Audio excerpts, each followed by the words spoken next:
আমি কিন্তু হিন্দু না মুসলমান। আমি জন্মগ্রহণ করি মানুষ হিসাবে, তারপরে জাতিসত্তা হিসাবে। ফজু পাগলা এটা কয় কি রে? তাহলে তো আমরা ধরে নিতে পারি সে হচ্ছে একজন নাস্তিক। তো আজকে সেই নাস্তিকের এই মুখোশ আজকে উন্মোচন করব। তো পুরো ভিডিওটা আপনারা দেখবেন।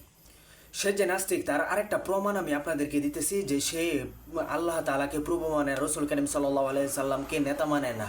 দেখেন, রাসূল কারো নেতা না, বলতেছে যে আমরা আল্লাহ আমাদের প্রভু, রাসূল আমাদের নেতা। আগের স্লোগান এখন আর দেয় না, এটা আমি বন্ধ করাইছি বক্তৃতা করিয়া। রাসূল কারো নেতা না। তো সে যে তো একজন নাস্তিক, এই জন্য আলেমরা তারা ঘোষণা দিয়েছিল যে এই ফজু পাগলার জানাজা তারা পড়াবে না। তো তারা যখন ঘোষণা দিল তখন সুন্নি ওই যে মাজার পূজারীরা আছে না, তারা বলতেছে যে এই ফজু পাগলার জানাজা নাকি তারা পড়াবে। দেখেন আলাউদ্দিন জিহাদি কি কয়।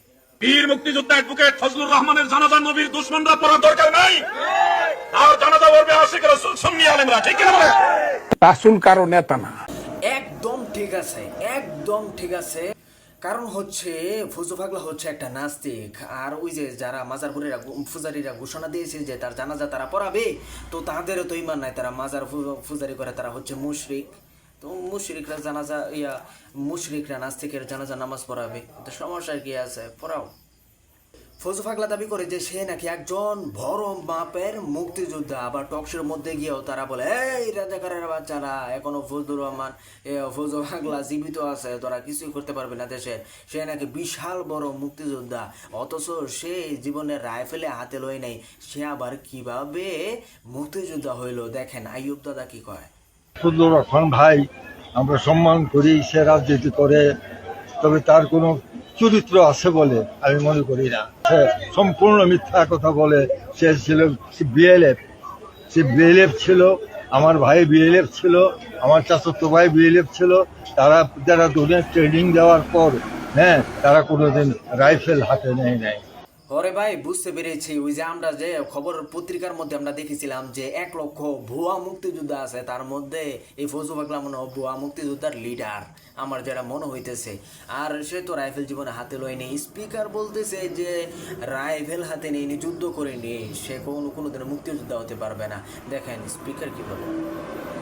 মুক্তিযোদ্ধা তিনি যিনি অস্ত্র হাতে যুদ্ধ করেছেন, বাকিরা সবাই মুক্তিযুদ্ধ সহায়ক।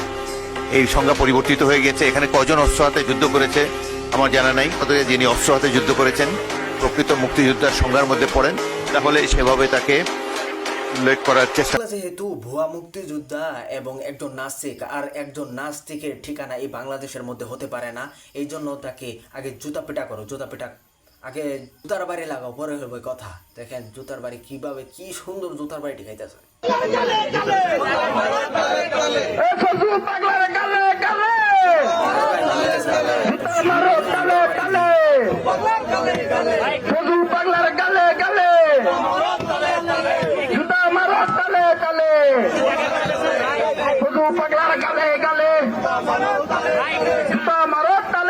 এখন আমাদের স্লোগান হবে পাগল হটাও দেশ বাঁচাও, পাগল হটাও দেশ বাঁচাও। আপনারা যদি একমত থাকেন আপনারা কমেন্টে বলে যান পাগল হটাও দেশ বাঁচাও।